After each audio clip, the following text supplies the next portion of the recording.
प्यारे बच्चों, स्वागत है आपका एक बार पुनः ऑनलाइन शिक्षण कक्षा में। बच्चों, आज हम आपके हिंदी द्वितीय बाल महाभारत का अध्ययन करेंगे। तृतीय पाठ का अध्ययन करेंगे, भीष्म प्रतिज्ञा। बच्चों, इससे पहले हमने पाठ 2 में पढ़ा था कि किस प्रकार से देवव्रत यानी कि जो भीष्म पितामह का बचपन का नाम था, वो क्या नाम था? देवव्रत था। तो किस प्रकार से वे एक दिन अपने पिता से मिले और उन्हें उनकी माता ने उनके साथ विदा किया। तो आज हम पढ़ेंगे जब वे अपने पिता के साथ अपने राजभवन आ चुके हैं, अपने राज्य में आ चुके हैं हस्तिनापुर में, तो किस प्रकार से उनके आने की तैयारी हुई, किस प्रकार से उनका आना शुभ हुआ, किस प्रकार से उनके पिता उन्हें अपने साथ ले गए। तो आइए हम पढ़ते हैं भीष्म प्रतिज्ञा। तेजस्वी पुत्र को पाकर राजा प्रफुल्लित मन से नगर को लौटे और देवव्रत राजकुमार के पद को सुशोभित करने लगे। अब देखो, जैसे ही उनके पिता उन्हें अपने साथ ले आए, उन्होंने अपने पुत्र को राजकुमार के पद पर सुशोभित किया, उनको राजकुमार अपने राज्य का राजकुमार घोषित किया। तो देवव्रत, उनका नाम क्या था? देवव्रत था। ठीक है, उनका नाम भीष्म कैसे पड़ा ये भी हम पढ़ेंगे आगे। 4 वर्ष और बीत गए। एक दिन राजा शांतनु यमुना तट की ओर घूमने गए तो वहां अप्सरा सी सुंदर एक तरुणी खड़ी दिखाई दी। ठीक है, तरुणी का नाम सत्यवती था। तो बच्चों, एक बार क्या हुआ, राजा शांतनु जो किसके पुत्र थे?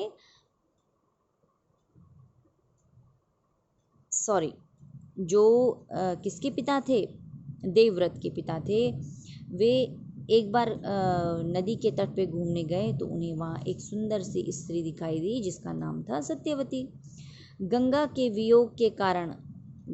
वियोग यानी कि उनकी पत्नी गंगा के उन्हें छोड़कर चले जाने के कारण राजा के मन में जो विराग छाया हुआ था, जो उन्हें एक अकेलापन था, वह इस तरुणी को देखते ही विलीन हो गया। वह सत्यवती को देखते ही क्या हो गया? गायब हो गया। उन्हें गंगा की सुध-बुध न रही। उस सुंदरी को अपनी पत्नी बनाने की इच्छा उनके मन में बलवती हो उठी। उनको बड़ा वो हुआ कि मैं अब क्या कर लेता हूँ, दूसरा विवाह कर लेता हूँ। और उन्होंने सत्यवती से प्रेम याचना की। सत्यवती बोली, मेरे पिता मल्लाहों के सरदार हैं, पहले उनकी अनुमति ले लीजिए, फिर मैं आपकी पत्नी बनने को तैयार हूँ। तो उन्होंने क्या कहा? सत्यवती ने राजा शांतनु से कहा कि मेरे पिता किसके सरदार हैं? मल्लाहों के मुखिया हैं। ठीक है, मल्लाहे होते हैं बच्चों, जो नाव चलाने वाले होते हैं, उनके वे सरदार थे, मुखिया थे। तो उन्होंने कहा पहले आप मेरे पिता से बात करें और फिर मैं आपकी पत्नी बनने को तैयार हूँ। राजा शांतनु ने जब अपनी इच्छा उन पर प्रकट की तो केवट राज ने कहा, आपको मुझे एक वचन देना पड़ेगा। राजा ने कहा, जो मांगोगे दूंगा, यदि वह मेरे लिए अनुचित न हो तो। ठीक है, उन्होंने कहा भाई जो मेरे बस में होगा, जो उचित होगा मैं दे दूंगा। ठीक है, कोई अनुचित होगा तो शायद हो सकता है मैं वो ना दे पाऊँ। तो केवट राज बोले, उनके पिता बोले सत्यवती के, आपके बाद हस्तिनापुर के राज सिंहासन पर मेरी लड़की का पुत्र बैठेगा। इस बात का आप मुझे वचन दे सकते हैं? केवट राज की शर्त राजा शांतनु को नागवार लगी का अर्थ है उनको स्वीकार नहीं हुई, क्योंकि उन्होंने तो अपने पुत्र देवव्रत को राजकुमार घोषित किया हुआ था। अब जो राजकुमार घोषित है तो वही राजा बनता है। राजा के बाद राजा का पुत्र राजा बनता है। तो राजा शांतनु का पुत्र कौन था? देवव्रत था। तो उन्होंने कहा यह तो मेरे पुत्र के साथ अन्याय हो जाएगा यदि मैंने इस प्रकार का वचन दे दिया। तो उन्होंने ये उनकी शर्त नहीं मानी। केवट राज की शर्त उनको नागवार गुजरी। तो गंगा सुत को छोड़कर अन्य किसी को राजगद्दी पर बैठाने की कल्पना तक उनसे न हो सकी। निराश और उद्विग्न मन से वह नगर की ओर लौट आए। किसी से कुछ कह भी ना सके, पर चिंता उनके मन को कीड़े की तरह कुतर कुतर कर खाने लगी। उनको चिंता होने लगी। फिर देवव्रत ने देखा कि उनके पिता के मन में कोई न कोई व्यथा समाई हुई है। व्यथा करते हैं दुख, दुख समाया हुआ है। वे भाप गए। कौन? देवव्रत, उनके पुत्र। एक दिन देवव्रत ने शांतनु से पूछा, पिताजी, संसार का कोई भी सुख ऐसा नहीं है जो आपको प्राप्त न हो, फिर भी इधर कुछ दिनों से आप दुखी दिखाई दे रहे हैं। आपको किस बात की चिंता है? यद्यपि शांतनु ने गोलमोल बातें बताई, फिर भी कुशाग्र बुद्धि देवव्रत को बात समझते देर न लगी। उन्होंने राजा के सारथी से पूछताछ करके उस दिन केवटराज से यमुना नदी के किनारे जो कुछ बातें हुई थी उसका पता लगा लिया। पिताजी के मन की व्यथा जानकर देवव्रत सीधे केवटराज के पास गए और उनसे कहा कि वह अपनी पुत्री सत्यवती का विवाह महाराज शांतनु से करा दे।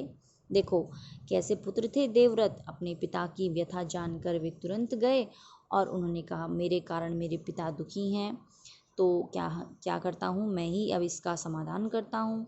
उन्होंने कहा, भाई वे करा दे अपनी पुत्री का विवाह मेरे पिता के साथ, राजा शांतनु के साथ।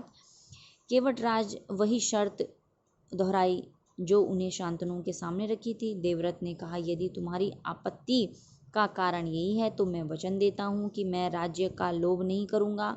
सत्यवती का पुत्र ही मेरे पिता के बाद राजा बनेगा। केवटराज इससे संतुष्ट न हुए। उन्होंने और दूर की सोची। बोले, अरे पुत्र, इस बात का मुझे पूरा भरोसा है कि आप अपने वचन पर अटल रहेंगे, किंतु आपकी संतान से मैं वैसी आशा कैसे रख सकता हूँ? आप जैसे वीर का पुत्र भी तो वीर ही होगा। बहुत संभव है कि वह मेरे नाती से राज्य छीनने का प्रयत्न करे। इसके लिए आपके पास क्या उत्तर है? फिर उसने दूसरी बात कह दी। ठीक है, तब क्या हुआ? केवटराज का प्रश्न अप्रत्याशित था। उसे संतुष्ट करने का यही अर्थ हो सकता था कि देवव्रत अपने भविष्य का भी बलिदान कर दे, किंतु पितृभक्त देवव्रत इससे जरा भी विचलित नहीं हुए।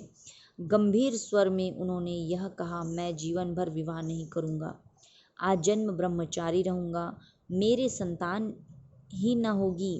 अब तो तुम संतुष्ट हो? अब उन्होंने केवटराज को ये भी कह दिया कि चलो, पहली तो शर्त ये मान ली कि भाई हाँ, वे क्या करेंगे, अपने राज्य का लोभ नहीं करेंगे, वो राजा नहीं बनेंगे।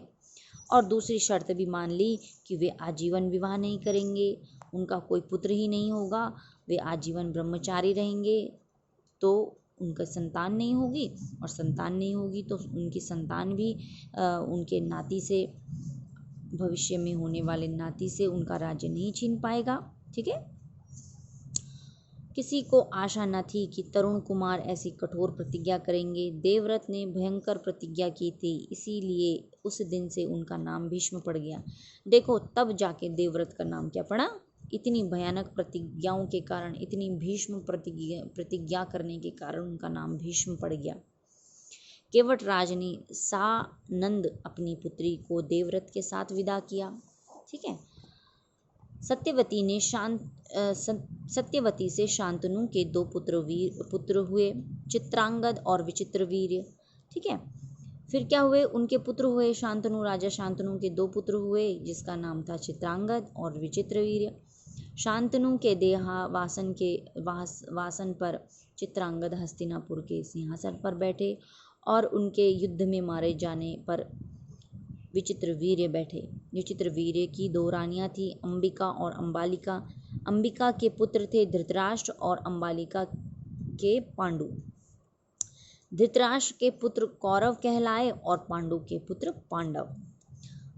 महात्मा भीष्म शांतनु के बाद कुरुक्षेत्र युद्ध का अंत होने तक उस विशाल राजवंश के सामान्य कुलनायक और पूज्य बने रहे। शांतनु के बाद कुरुवंश का क्रम यह रहा। अब देखो, राजा शांतनु के बाद उनका वंश कैसे चला, कौन कौन उनके वंश में हुए, तो ये एक डायग्राम, एक ग्राफ दिया गया है बच्चों, जिससे आप समझ पाएंगे कि सबसे पहले राजा शांतनु थे, जिनकी 2 रानियाँ थी।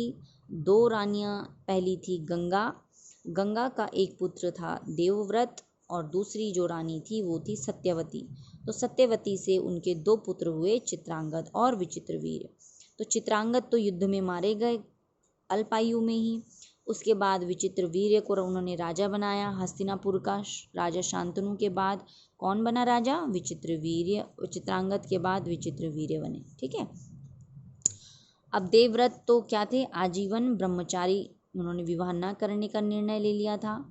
उसके बाद विचित्रवीर्य की भी 2 रानियां हुई, अंबिका थी और अंबालिका। अंबिका के पुत्र कौन हुए? धृतराष्ट्र, जो जन्म से ही अंधे थे। और अंबालिका के जो पुत्र थे वे थे पांडु, जो पांडवों के पिता थे। ठीक है। धृतराष्ट्र के जो पुत्र थे 100 पुत्र, वे कौरव कहलाए, और पांडु के जो 5 पुत्र थे वे पांडव कहलाए। तो ये उनके वंश का बताने वाला एक ग्राफ बनाया गया है, जिससे आपको ज़्यादा कठिनाई नहीं होगी। तो बच्चों, इस चैप्टर में, इस चैप्टर नंबर 3 में भीष्म प्रतिज्ञा हमने पढ़ा, और इसमें हमने देखा कि भीष्म ने किस प्रकार से केवटराज की, सत्यवती के पिता की 2 भीष्म प्रतिज्ञाएं मानी। भीष्म बड़े ही कठिन शर्तें मानी, और भीष्म पितामह ने, देवव्रत ने बड़ी